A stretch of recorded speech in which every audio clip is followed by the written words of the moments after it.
Hello my beautiful people, welcome to Vlogmas day 18. On the 18th day of Christmas, I am super excited to show you how I made this beautiful Christmas tree cake. First of all, I go with laying my cakes.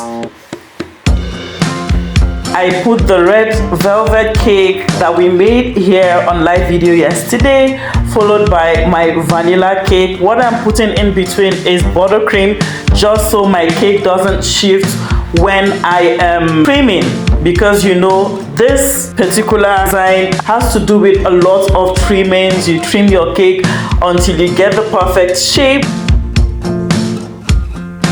So I am using this knife to trim the cake because the upper part has to be the smallest, and I am using a 6-inch cake for all. So this will require a lot of trimming. Stay with me, guys.